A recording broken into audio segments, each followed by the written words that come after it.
भागीरथी सुखदायिनी मातस्व जल महिमा निगमे ख्यातः।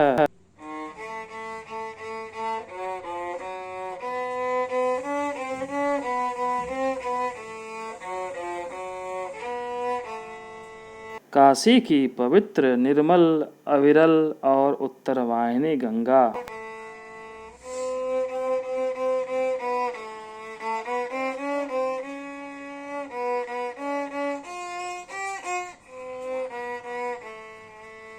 यूं तो गंगा गंगोत्री से गंगा सागर तक उत्तर से दक्षिण पूर्व की दिशा में जीवों को जीवंतता का संचार करते हुए प्रवाहित होती है, परंतु भारत के पवित्रतम शहर, संसार के प्राचीनतम शहरों में से एक, बौद्ध, जैन तथा हिंदू धर्मों का अविमुक्त क्षेत्र, सहस्रों वर्षों से कला, संस्कृति और साहित्य का उद्गम स्थल, काशी में गंगा की प्रवाह दिशा उत्तरवाहिनी हो जाती है, अर्थात दक्षिण से उत्तर प्रवाहित होती है।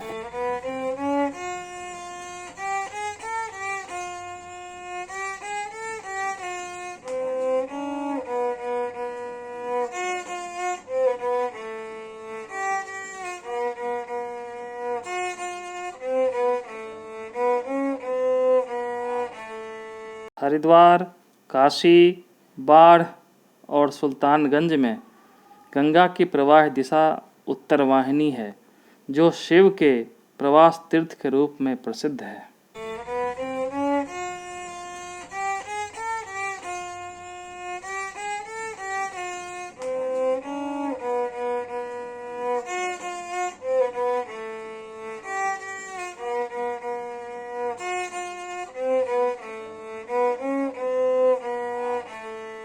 दरअसल गंगा तट के एक वक्राकार पठार पर बसा है मंदिरों का शहर काशी। पठार के वक्राकार होने के कारण यहाँ पर गंगा उत्तरवाहिनी हो जाती है। कई ग्रंथों में काशी की गंगा का लोकोत्तर स्वरूप विदित है। ऐसी किंवदंती है कि भगवान शिव ने स्वयं अपने त्रिशूल पर काशी को धारण किया है, इसलिए काशी में गंगा की भौगोलिक संरचना त्रिशूल की तरह वक्राकार है। काशी की वक्राकार भौगोलिक संरचना कुछ इस तरह है।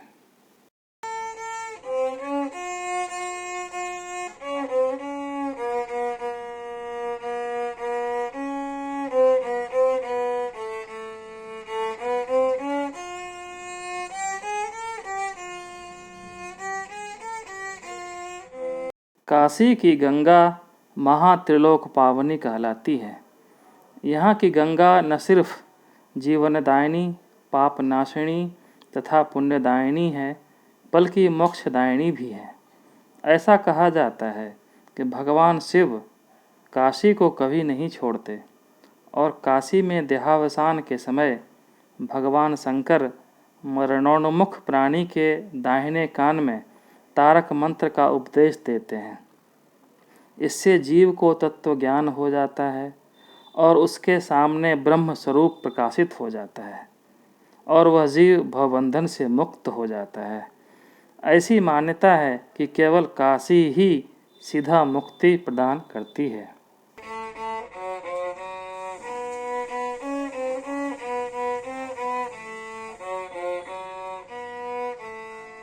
ऐसी इहलौकिक आस्थाओं के कारण ही काशी की गंगा काशी करवट और अविमुक्ति या मोक्ष का अलौकिक केंद्र रही है।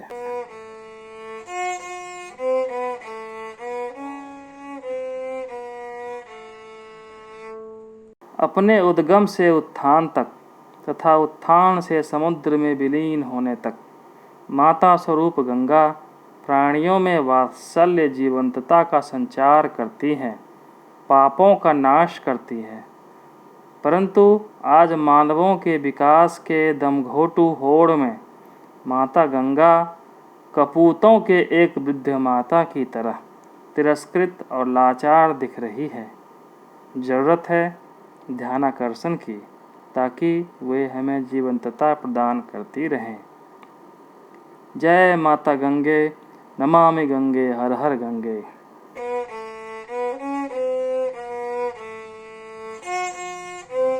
यदि आपने मेरे चैनल को सब्सक्राइब नहीं किया हो तो कृपया सब्सक्राइब करें ताकि नोटिफिकेशन आपको प्राप्त होता रहे। Thank you.